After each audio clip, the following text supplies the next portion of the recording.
Have you ever been treated like you were invisible?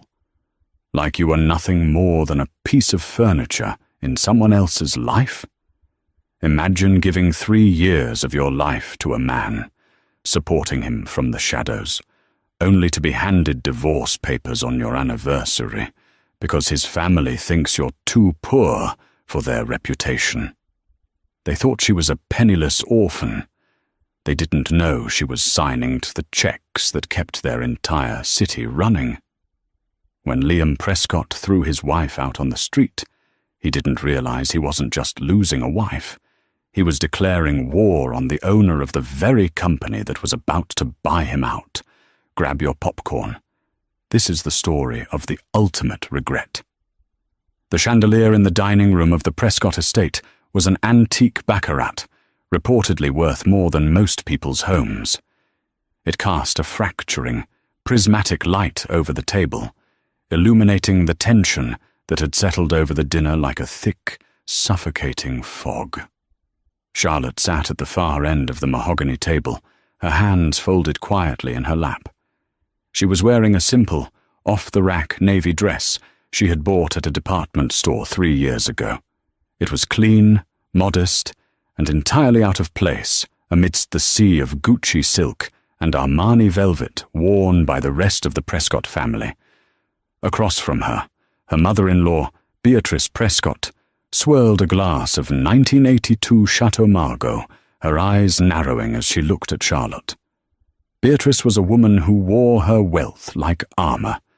Tonight, she was clad in a Chanel tweed suit that screamed old money, though everyone in the finance world knew the Prescott shipping empire was currently leveraging debt to stay afloat. "Liam," Beatrice said, her voice sharp, cutting through the silence. "Is she going to sit there all night without saying a word? It's unnerving, like having a servant join us for dinner, but without the utility of actually clearing the plates." Charlotte didn't flinch. She was used to this. For 3 years since she had married Liam Prescott, she had been the orphan girl, the gold digger, the mistake. They knew her only as Charlotte, the girl Liam met at a coffee shop. They knew she had no parents, no visible job, and seemingly no ambition. Liam Prescott, a handsome man with a jawline that had graced local business magazines and a weakness for his mother's approval, sighed. He adjusted the cuffs of his bespoke Brioni suit and refused to look Charlotte in the eye. "Mother, please," Liam muttered, though there was no heat in his defense. He checked his watch, a Patek Philippe Nautilus that Charlotte had secretly arranged for him to acquire off a wait list, though he believed it was sheer luck. "We have things to discuss." "Happy anniversary, Liam," Charlotte said softly. Her voice was calm, melodic, and possessed a dignity that usually infuriated Beatrice. Liam flinched. "Right. The anniversary. 3 years, Charlotte noted. I made your favorite, beef Wellington. It's in the kitchen, keeping warm, though I suppose the chef has already served the squab." "We aren't eating your cooking tonight, Charlotte," Beatrice snapped. "We have serious family business. Business that concerns the future of Prescott shipping. Something you wouldn't understand with your limited background." The double doors to the dining room opened. It wasn't a server. It was a tall, leggy, blonde woman, wearing a red dress that cost more than Charlotte's entire visible wardrobe. It was Tiffany St. Clair, the daughter of a steel magnate. She walked in with the confidence of someone who had never been told no in her life. "Am I late?" Tiffany cooed, walking straight to Liam and placing a hand on his shoulder.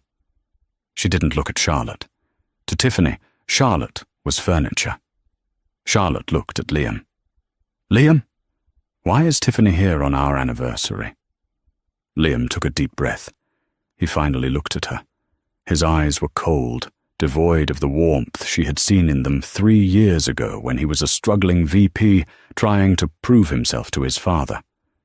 Now that he was CEO, he had become different. Harder. "Charlotte," Liam said, reaching into his inner jacket pocket. He didn't pull out a jewelry box. He didn't pull out a card.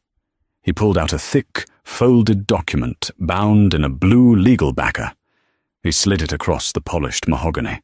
It stopped inches from Charlotte's hand. "This isn't working," Liam said, his voice steady, rehearsed. "It hasn't been working for a long time. You don't fit in my world, Charlotte. You never have." Charlotte looked down at the papers. In bold, capitalized letters, "Petition for dissolution of marriage." "Divorce?" Charlotte asked. She didn't cry. The lack of tears seemed to annoy Beatrice even more. "It's an annulment, preferably," Beatrice interjected, sipping her wine with a cruel smile. "But a divorce will do. Liam needs a partner, Charlotte, a power partner. The Prescott Empire is merging with the St. Clair steel interests. It's a strategic alliance. Tiffany can bring capital, connections, and prestige to this family. You bring what exactly? Silence? Mediocrity? I bring loyalty," Charlotte said quietly. "I brought her home." "Homes don't pay the creditors," Liam snapped, his temper flaring. "Look, Charlotte, be reasonable. My company is facing a liquidity crisis. The logistics market is brutal right now. I need the St. Clair merger to survive. Tiffany expects to be my wife. I can't be married to a nobody when I'm trying to close billion-dollar deals." "A nobody," Charlotte repeated, testing the word. "Here," Liam said, pointing to the papers. "I'm being generous. There's a check in there for $50,000. It's more than you've ever seen in your life. Take it. Sign the papers. Move out tonight. Beatrice has already called a car for you." Tiffany giggled, covering her mouth. 50,000. Liam, you're a saint. She can probably buy a trailer with that." Charlotte stood up. The movement was so graceful, so fluid, that for a split second she looked taller than everyone in the room. She picked up the papers. "You want me to sign these? Right now?" "Yes," Liam demanded. "Don't make a scene." Charlotte reached into a cheap purse and pulled out a pen. It wasn't a cheap Bic. It was a Mont Blanc Meisterstück, though in the dim light they didn't notice. She flipped to the back page, signed her name with a flourish, and closed the folder. "Done," she said. She didn't take the check. She left it on the table. "You're forgetting the money," Beatrice sneered. "Don't try to play proud, girl. You'll starve without us." "I don't need your money, Liam," Charlotte said, her voice dropping an octave, becoming steel. "And as for the St. Clair merger, I wouldn't bank on it. Steel prices are down 12% this quarter due to the tariffs in the East. It's a bad investment." Liam laughed, a harsh, barking laugh.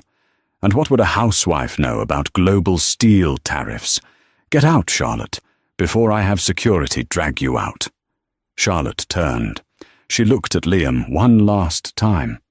"Goodbye, Liam. When you realize what you've done, do not come looking for me." She walked out of the dining room, her heels clicking on the marble floor. She didn't look back. She walked out of the front door of the Prescott Manor and into the cool night air.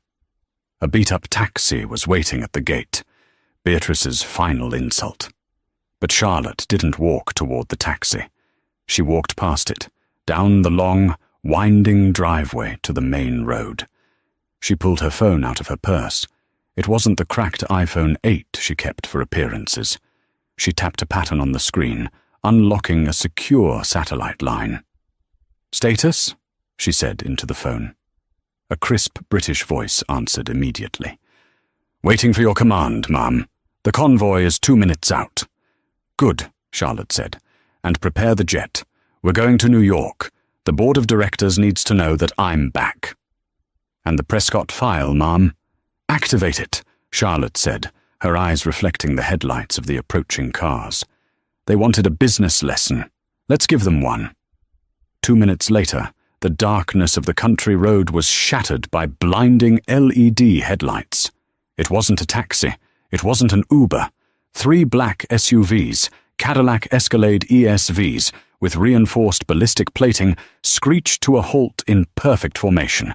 A sleek, silver Rolls-Royce Phantom followed them, gliding to a stop like a ghost. The doors of the SUVs flew open. 6 men in earpieces and tactical suits stepped out, scanning the perimeter.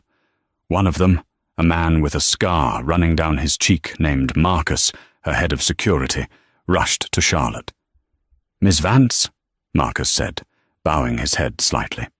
"We received the signal. Are you injured?" "Only my pride, Marcus, and barely that," Charlotte replied.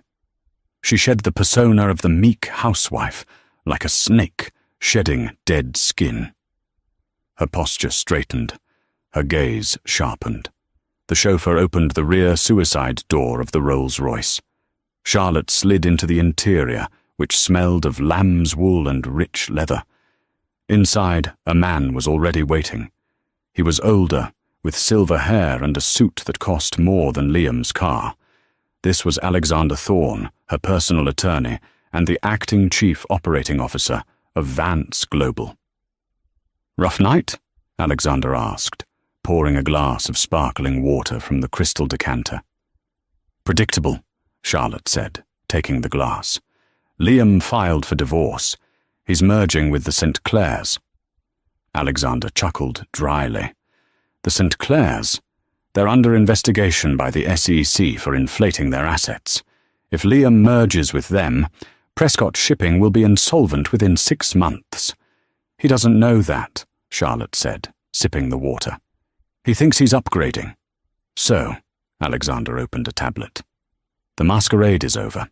3 years of playing the supportive wife to a man who couldn't see the diamond in his pocket. What is your move, Charlotte? Do we liquidate his assets? We hold the majority of his debt through our shell companies." Charlotte looked out the window as the convoy sped toward the private airfield.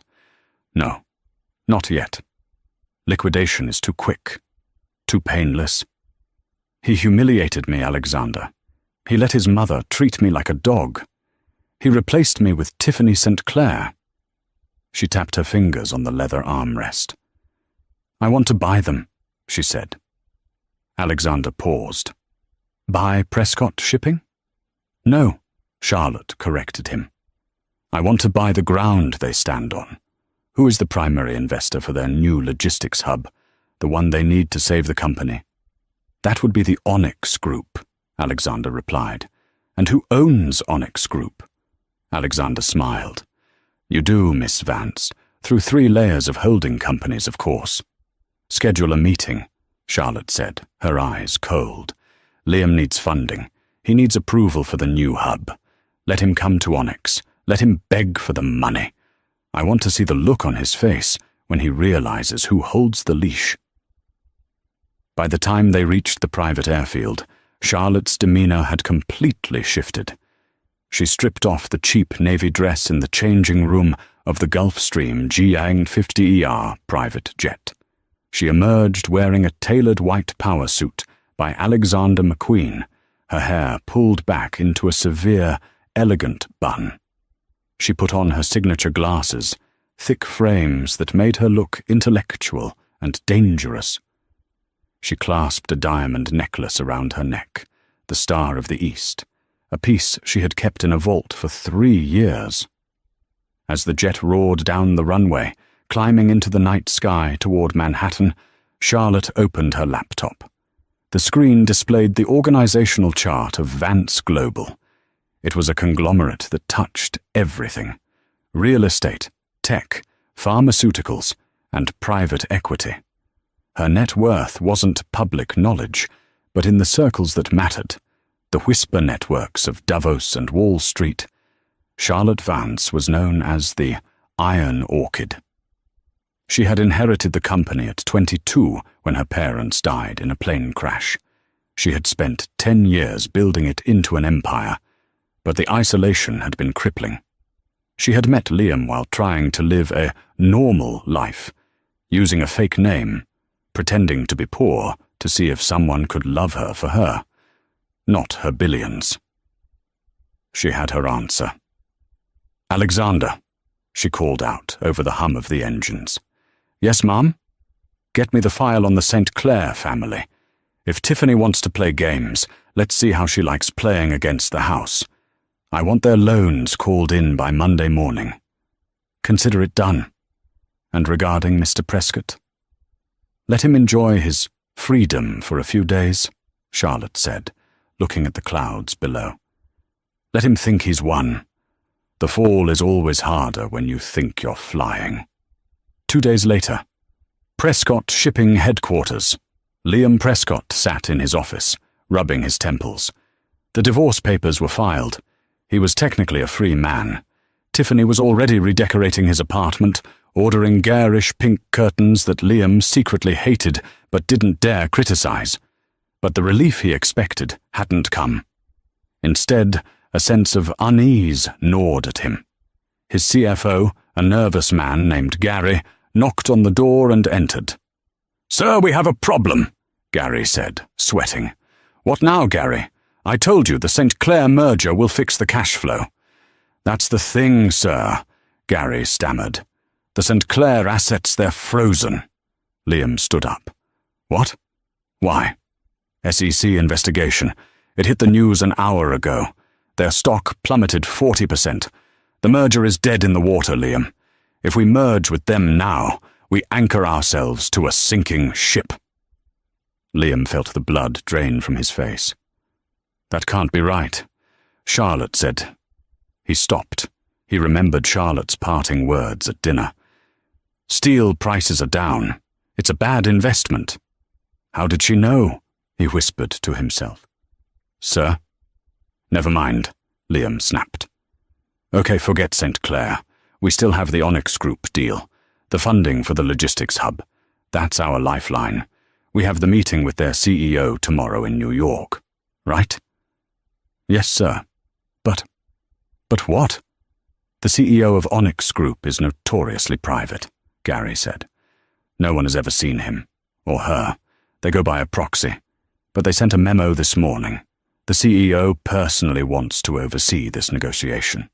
"That's good," Liam said, trying to convince himself. "It means they're serious. We go to New York. We charm them. We get the money. We save the company." "There is one more thing," Gary said, holding out a tablet. "The Onyx Group just bought the mortgage on your mother's estate." Liam froze. "What?" "Your mother's house. The manor. The bank sold the note this morning. Onyx Group owns it now. Technically, your mother is living in their house." A cold dread settled in Liam's stomach. This wasn't just business anymore. It felt targeted. "Who are these people?" Liam muttered. "We'll find out tomorrow," Gary said. "The meeting is at 10 a.m. at Vance Tower." "Vance Tower?" Liam frowned. "I thought Onyx had their own building." "They are a subsidiary," Gary explained. "A subsidiary of Vance Global." Liam shrugged. The name meant nothing to him other than it being a massive international conglomerate. He had no idea that the woman he had kicked out of his house 2 nights ago was the one who signed the lease on the building he was about to walk into. The following morning, the Manhattan skyline was a jagged jaw of steel and glass biting into the grey sky. Liam Prescott stood at the base of Vance Tower, craning his neck back. It was a monolith of black glass, standing 70 stories high, dwarfing the surrounding buildings on Fifth Avenue. It screamed power. It screamed untouchable wealth. Liam adjusted his tie, a red silk Hermes that Tiffany had bought him yesterday to bring him luck. It felt like a noose. "This is it," Gary, his CFO, whispered, looking equally terrified. "Vance Global. If Onyx is part of this. Liam, if we pull this off, we aren't just saving the company. We're moving up to the major leagues." "Let's go," Liam said, trying to summon the arrogance that usually carried him through these meetings. They entered the lobby. It was silent, vast, and smelled of white tea and money. The floors were imported Carrara marble. The security guards wore suits that fit better than Liam's. "Liam Prescott, here to see the CEO of Onyx Group," Liam told the receptionist, a woman with ice-blue eyes, sitting behind a desk that looked like a piece of modern art. She didn't look up from her screen. "ID, please." Liam blinked. "I have an appointment. I'm the CEO of Prescott Shipping." "ID," she repeated, extending a manicured hand. Flustered, Liam handed over his driver's license. She scanned it, her face impassive. "Top floor," she said, sliding a visitor badge across the marble. It was black with a simple gold chip. "Do not lose this. It grants you access to the elevator. If you lose it, the security system will lock down the floor." Liam took the badge, feeling like a schoolboy being scolded. He and Gary walked to the elevators. There were no buttons inside. Liam scanned his badge, and the doors hissed shut. The sensation of rising was seamless, smooth, and incredibly fast. When the doors opened on the 70th floor, they stepped into an open-plan office that overlooked the entirety of Central Park. But it wasn't an office. It was a sanctuary. There were no cubicles, only sleek glass pods. A man approached them. It was Alexander Thorne, the man who had been in the Rolls-Royce with Charlotte. "Mr. Prescott," Alexander said, his voice like dry parchment. "I am Alexander Thorne, Chief Operating Officer. We've been expecting you." "Good to meet you, Alexander," Liam said, extending his hand. Alexander shook it briefly, his grip firm and dismissive. "The CEO will join us shortly. Please have a seat in the boardroom." Alexander led them into a room dominated by a table made of a single slab of petrified wood.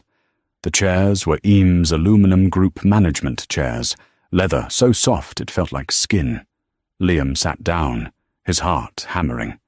He opened his portfolio, laying out his charts and projections. "So," Liam started, trying to break the tension. "I didn't realize Onyx was under the Vance umbrella. It's impressive." "We prefer to keep our acquisitions quiet," Alexander said, sitting at the head of the table. "Efficiency is quieter than fame." They waited. 5 minutes passed, then 10, then 20. Liam began to sweat. "Is the CEO coming?" "Patience, Mr. Prescott," Alexander said, checking his vintage Omega watch. "She's a very busy woman." She, Liam thought. He hadn't known the CEO was a woman. Suddenly, the heavy double doors at the far end of the room swung open. The room seemed to drop in temperature. First came the sound, the sharp, rhythmic clack, clack, clack of high heels on the hardwood floor. It was a sound of absolute authority. Then, she walked in. She was wearing a charcoal grey Tom Ford power suit, tailored to perfection. A silk scarf was tied loosely around her neck. Her hair was styled in a sleek, professional wave. She held a tablet in one hand and a cup of espresso in the other. Liam stood up to greet her, putting on his best charming smile. "Madam CEO, it is an honor to—" The woman stopped at the head of the table. She placed the espresso down. She looked up. Liam's voice died in his throat. His brain short-circuited. He blinked, sure he was hallucinating. The woman took off her glasses and cleaned them slowly with a microfiber cloth. She looked at him with eyes he knew better than his own. Eyes he had woken up to for 3 years. "Hello, Liam," she said. Her voice was the same, but it wasn't the soft, submissive voice of the wife who asked if he wanted cream in his coffee. It was the voice of a titan. "Charlotte," Liam whispered. The word came out as a squeak. Beside him, Gary gasped. You know her." Charlotte ignored Gary. She walked to the head of the table, opposite Alexander, and sat down. She gestured for Liam to sit. "Sit down, Liam. We have business to discuss." "Charlotte, what are you doing here?"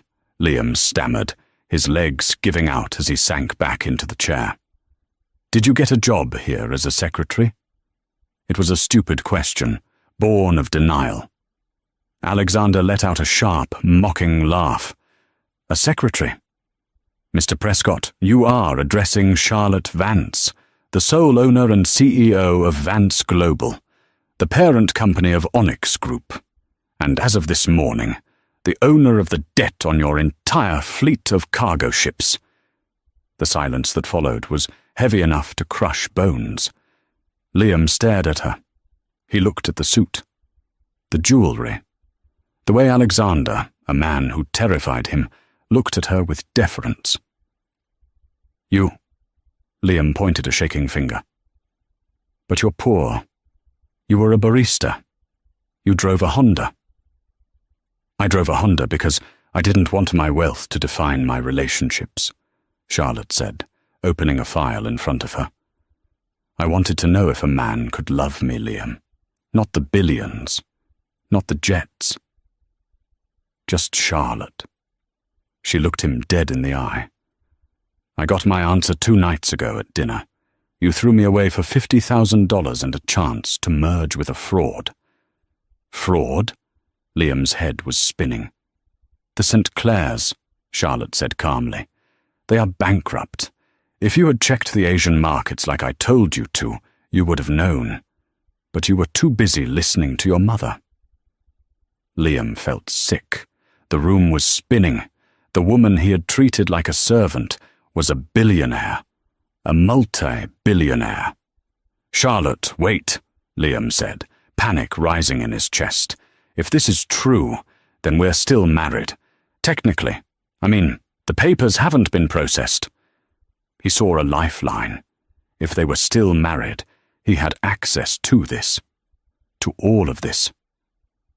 Charlotte smiled. It was a terrifying expression. "Actually, Liam, my lawyers expedited the filing this morning, and since we signed a prenuptial agreement, one that you insisted on to protect your family money, what's mine is mine, and what's yours is, well, currently also mine." "What do you mean?" "Let's look at the numbers, shall we?" Charlotte tapped the table. A holographic projector in the center of the table whirred to life, displaying a 3D model of Prescott Shipping's finances. It was a sea of red ink. The hologram rotated slowly, a ghostly blue and red skeleton of Liam's failing empire. Every loan, every debt, every leveraged asset was visible. "Your logistics hub," Charlotte began, her voice clinical, detached. "You need $200 million to complete construction. Without it, the zoning permits expire in 30 days. "Yes," Liam said, sweating profusely. "That's why we're here. Onyx, we're going to fund it." "Were," Charlotte corrected. Past tense. She stood up and walked to the window, looking out at the city she practically owned. "Why should I invest in a company led by a man who makes emotional business decisions?" she asked, her back to him.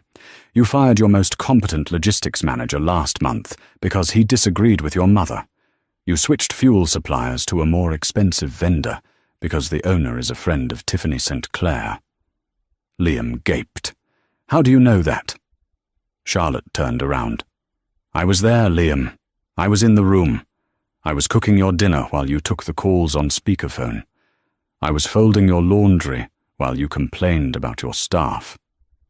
I know more about the internal workings of Prescott Shipping than you do." She walked back to the table and leaned over, placing her hands on the polished wood. "I know that you're skimming from the maintenance budget to pay for your mother's country club memberships. I know that your brand new fleet requires engine overhauls that you can't afford." Gary, the CFO, looked at Liam with wide eyes. "Sir, is that true?" Liam ignored him. "Charlotte, please, don't do this. It's business. Keep the personal stuff out of it." "You made it personal when you humiliated me in front of your mistress." Charlotte's voice rose, cracking the cool exterior for just a second. The raw pain flashed in her eyes, then vanished, replaced by steel. "However," she smoothed her jacket, "I am a businesswoman first. I am willing to offer you a deal." Liam let out a breath he didn't know he was holding. Okay, thank you. What's the deal? Interest rates? Equity share?" "I don't want equity in a sinking ship," Charlotte said. "I want full acquisition." "Acquisition?" Liam balked. "You want to buy me out?" "I want to buy the company," Charlotte said. "I will absorb the debts. I will complete the hub. But the Prescott name comes off the building. The board is dissolved. And you—" she looked at him with pity. "You will be removed as CEO." "You can't do that!" Liam shouted, standing up. "It's my family legacy. My grandfather built this company." "And his grandson destroyed it," Charlotte said coldly. "Here are the terms." Alexander slid a contract across the table. "The purchase price is exactly $50,000, Charlotte said. Liam stared at her. $50,000? The company is worth millions." "The assets are worth millions," Alexander interjected. "The debts are also in the millions. The net value is zero. Actually, it's negative. Ms. Vance is being generous. She is offering you the exact amount you offered her to leave your marriage. It seems poetic, don't you think?" Liam felt the walls closing in. He looked at the contract. It was a complete surrender. "I won't sign it," Liam spat. "I'll go to the banks. I'll get funding elsewhere." "You can try," Charlotte said, sitting back down and crossing her legs. "But I own the bank that holds your primary mortgage. I own the investment firm that holds your equipment leases. If you walk out of this room without signing, I will call in every single debt by 5 p.m. today. Prescott Shipping will be in bankruptcy court by tomorrow morning." Liam looked at Gary. Gary was already packing his bag. "Gary?" "I'm sorry, Liam," Gary said, his voice trembling. "She has us. There's no way out. I have a mortgage, kids. I can't go down with this." Gary looked at Charlotte. "Ms. Vance, if there are any openings in your finance department—" "Leave your resume with the receptionist," Charlotte said, without looking at him. Gary nodded and practically ran out of the room. Liam was alone. Alone with the wife he had scorned and the lawyer who looked like an executioner. "You planned this," Liam whispered.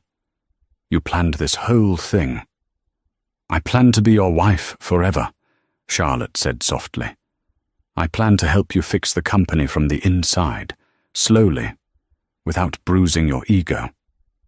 I was going to reveal who I was on our anniversary. I had the papers drawn up to transfer $50 million into your account as an anniversary gift." Liam's knees buckled. He fell back into the chair. $50 million? "But you served me divorce papers before I could give you the gift," Charlotte said. "You chose Tiffany. You chose the image over the reality." Just then, the elevator doors opened again. A flurry of voices echoed through the hall. "You can't go in there! Ma'am, you can't!" Tiffany St. Clair burst into the room, followed by 2 security guards. She was disheveled, her mascara running, clutching a designer handbag that looked like it had been in a fight. "Liam!" she shrieked. "Liam, you have to help me! Daddy's been arrested! The FBI is raiding the house!" She stopped when she saw Charlotte. She blinked, confused by the setting, the luxury, and Charlotte sitting at the head of the table. "You?" Tiffany sneered, though her voice wavered. "What is the maid doing here? Get me some water. I'm having a panic attack." Charlotte didn't move. She just smiled. "Miss St. Clair," Charlotte said coolly, "welcome to Vance Tower. I believe you're trespassing." "Vance Tower?" Tiffany looked around. "Liam, what is going on? Why is she sitting there?" "She owns it, Tiffany," Liam said, his voice hollow. "She owns everything." Tiffany froze. She looked at Charlotte, really looked at her, for the first time. She saw the Tom Ford suit, the confidence, the power. "That's impossible," Tiffany stammered. "She's a nobody." "Alexander," Charlotte said, sounding bored, "please escort Miss St. Clair out, and call the authorities. I believe the FBI is looking for her as well, regarding her involvement in her father's shell companies." Tiffany's eyes went wide. "No, Liam, do something." Alexander nodded to the security guards. They stepped forward, flanking Tiffany. "Liam!" she screamed as they dragged her backward. "You promised me. You promised to take care of me." The doors hissed shut, cutting off her screams. Silence returned to the room. "Sign the papers, Liam," Charlotte said, pushing a Mont Blanc pen toward him. The same pen she had used to sign the divorce papers. "Take the 50,000, pay your mother's country club fees, and start over. Somewhere far away." Liam looked at the pen. He looked at the woman he had lost. The magnitude of his mistake was a physical weight, crushing his chest. He realized then that he had never really known her. He had been in love with a reflection of himself, and when that reflection needed maintenance, he had traded her in. He picked up the pen. His hand shook. He signed. "Good," Charlotte said, taking the papers. "Now get out of my building." Liam walked out of Vance Tower, a broken man. The sun was shining, but the world looked grey. He held a check for $50,000 in his pocket, a pitiful sum compared to what he had just signed away. He didn't go home. He couldn't face his mother. He couldn't tell Beatrice Prescott that the orphan girl had bought their legacy for pennies on the dollar. Instead, he went to a bar. A dive bar in Hell's Kitchen, far away from the places where people knew his name. He drank cheap whiskey and stared at the news on the TV above the bar. The headline on CNBC made him nearly drop his glass. "Vance Global acquires Prescott Shipping in hostile takeover. Mystery CEO Charlotte. Vance emerges from shadows." The screen showed a photo of Charlotte leaving the building. She looked radiant, powerful, unstoppable. The ticker at the bottom of the screen read, "Vance Global stock surges 15% on news of acquisition." "That's my wife," Liam slurred to the bartender. "Sure, buddy," the bartender said, wiping down the counter. "And I'm the King of England," Liam laughed. A bitter, jagged sound. "She was. I divorced her. Because I thought she was poor." The man next to him, a construction worker covered in dust, looked at him. "You divorced a billionaire because you thought she was poor? Buddy, you are the biggest idiot on the planet." "I know," Liam whispered. "I know." Meanwhile, at the Prescott Manor, the scene was one of chaos. Beatrice Prescott was in the drawing room, screaming into her phone. "What do you mean we have to vacate? This is my house.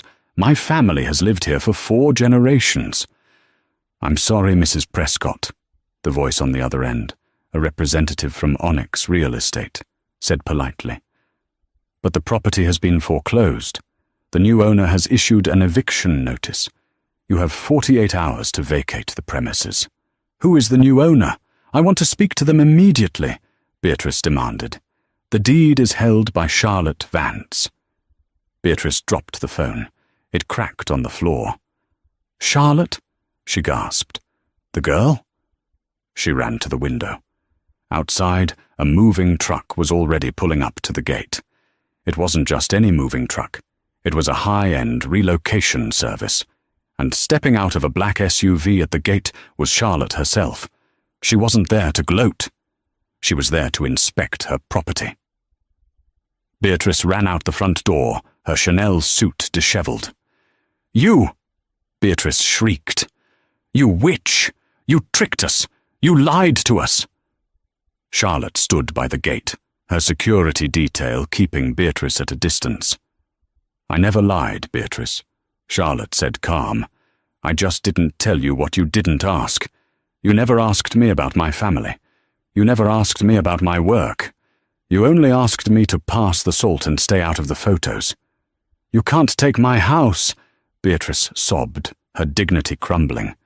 Where will I go? I believe there are some very affordable apartments in Queens, Charlotte said. Or perhaps you can stay with Tiffany St. Clair. Oh, wait, she's in federal custody. My apologies. Charlotte signaled to the movers. Proceed. I want everything catalogued. The antiques are to be auctioned off for charity. Specifically, a charity that supports women starting over after divorce.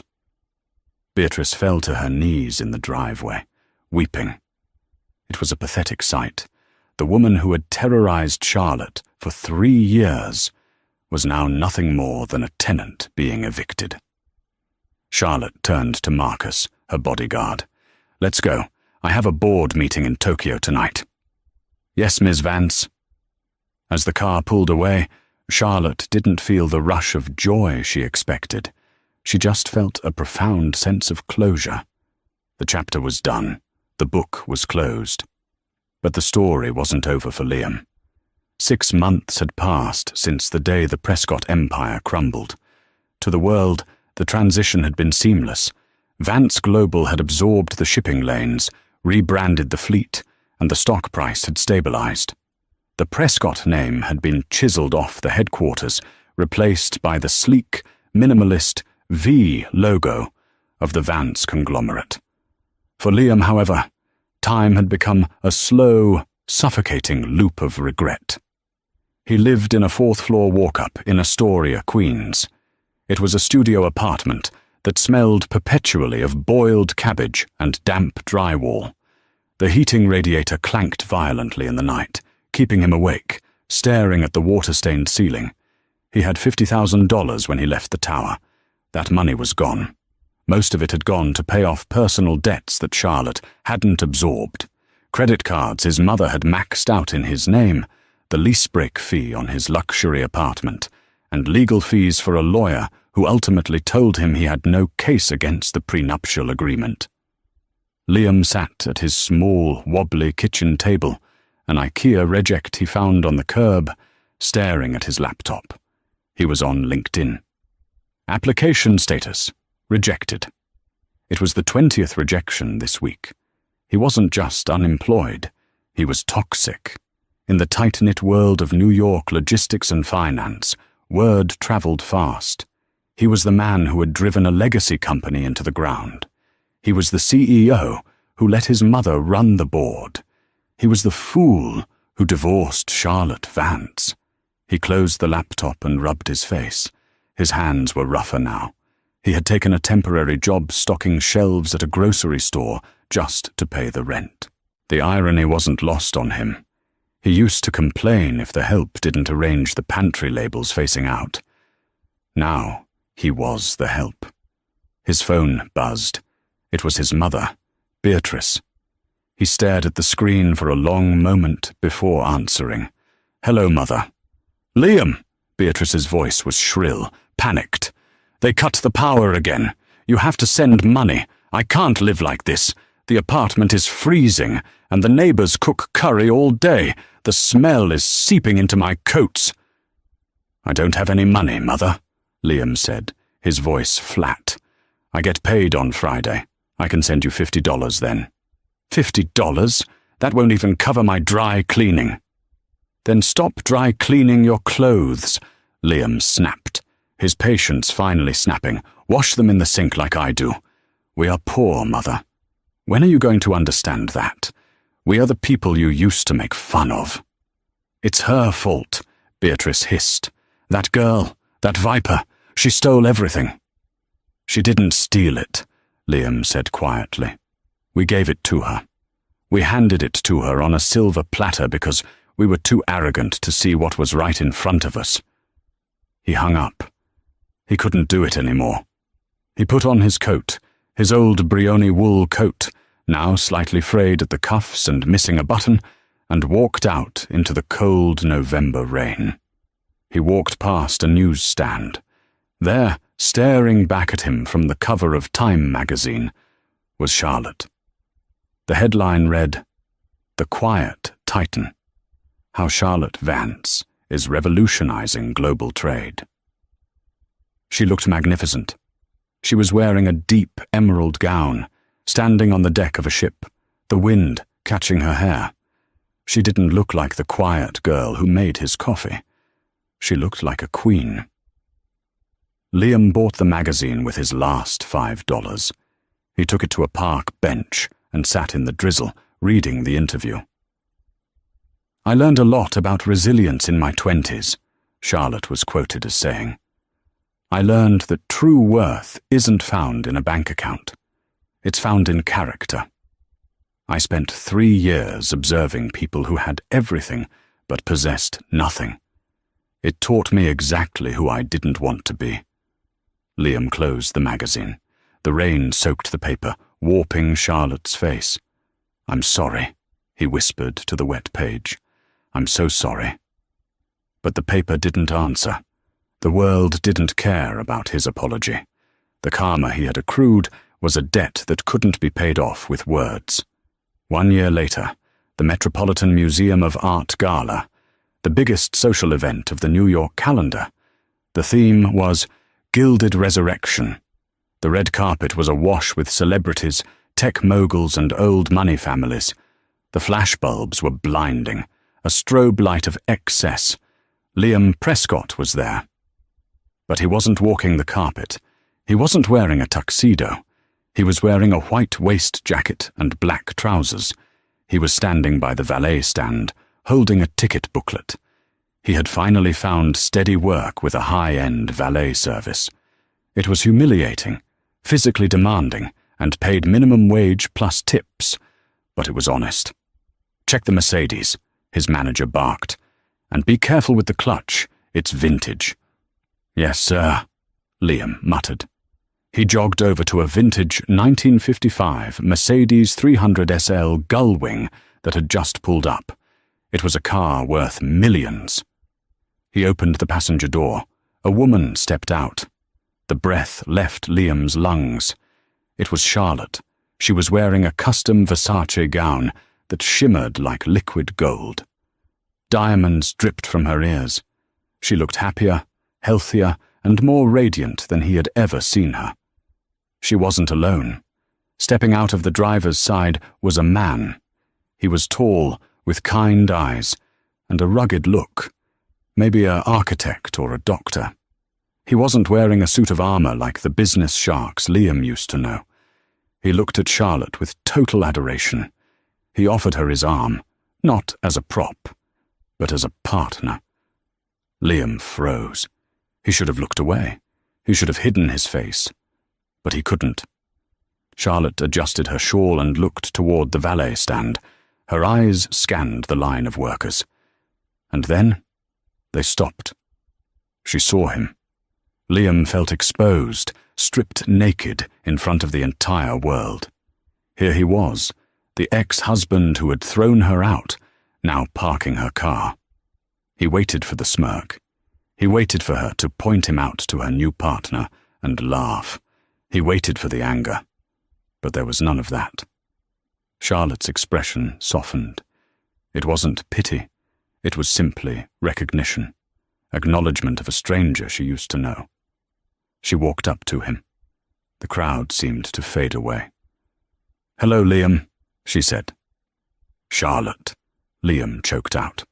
He gripped the valet ticket so hard his knuckles turned white. You look beautiful." "Thank you," she said politely. "I read about the Clean Oceans Initiative." Liam rambled, desperate to say something meaningful. "What you're doing with the fleet, it's amazing. I never knew you cared about the environment." "There was a lot you didn't know, Liam," she said gently. The man beside her stepped up. "Is everything all right, darling?" "Yes, James," Charlotte said, placing a hand on the man's chest. "This is Liam. An old acquaintance." Acquaintance. Not ex-husband, not the love of her life. Just someone she used to know. The word cut deeper than any insult. James smiled and extended a hand. "Nice to meet you, Liam. James Sterling. I'm a pediatrician." Liam shook the hand of the man who had taken his place. James's grip was warm and genuine. He didn't know who Liam was. To him, Liam was just the valet. "Nice to meet you," Liam whispered. "We should go in," Charlotte said to James. "The auction starts in 10 minutes. She turned back to Liam. She opened her clutch, a Judith Lieber crystal bag, and pulled out a crisp $100 bill. "Here," she said, holding it out. Liam recoiled. "No, Charlotte, please, I can't take your money, not like this." "Take it," she insisted, pressing it into his hand. "It's cold out here. Buy yourself a warm meal tonight, for old times' sake." She didn't wait for an answer. She took James's arm, and they walked up the red carpet, the cameras flashing, the crowd parting for the Queen of New York and the man who loved her. Liam stood alone by the curb, the $100 bill crinkled in his palm. He watched until she disappeared through the great bronze doors of the museum. "Hey, Prescott," his manager yelled. "Quit daydreaming. We got a Ferrari pulling up. Move it." Liam blinked, clearing the tears that had gathered in the corners of his eyes. He shoved the money into his pocket. "Coming," he yelled back. He ran towards the Ferrari, head down, back to work. Years later, the story of the Prescott divorce became a cautionary tale in business schools. It was a case study in due diligence and humility. Professors at Wharton and Harvard would project the stock chart of Prescott shipping on the screen. "Here," they would point to the sharp drop. "This is where arrogance cost a legacy." And here, they would point to the meteoric rise under Vance Global. "This is where visionary leadership took over." Liam Prescott never returned to the high life. He never remarried. He eventually moved out of the city to a small town in upstate New York. He got a job managing a small hardware store. It was quiet work. Simple. He lived in a small cottage. He adopted a stray dog. He reconnected with the simple things: cooking, reading, walking in the woods. One snowy evening, he sat by his fireplace. He was older now, the grey in his hair matching the winter sky. On his mantel, there was only one framed photo. It wasn't of his family estate. It wasn't of his yacht. It was a blurry, candid photo taken years ago at a coffee shop. A woman with messy hair was laughing, holding a croissant. It was Charlotte, before the money, before the betrayal. He picked up the photo. He realized now that the drama of his life wasn't that he lost $1 billion. The tragedy wasn't the poverty. The tragedy was that he had held the entire universe in his hands, and he dropped it because he was too busy looking at himself in the mirror. He placed the photo back on the mantel. "Happy birthday, Charlotte," he whispered to the empty room. Outside, the snow continued to fall, burying the past, layer by layer, in cold, white silence. Wow. Talk about a reality check. Liam spent his whole life chasing status, only to realize that the most valuable thing he had was the woman sitting right across from him at the dinner table. It's a brutal lesson. Never underestimate someone just because they don't flaunt what they have. True power is quiet. True wealth doesn't need to scream. What would you have done if you were Charlotte? Would you have given Liam a second chance? Or was his betrayal too deep to forgive? Let me know in the comments below. I read every single one. If you enjoyed this story of karma and redemption, please smash that like button. It really helps the channel grow. And if you want more stories about hidden identities, billionaire revenge, and shocking twists, hit subscribe and ring that notification bell so you never miss a video. Thanks for watching, and I'll see you in the next story.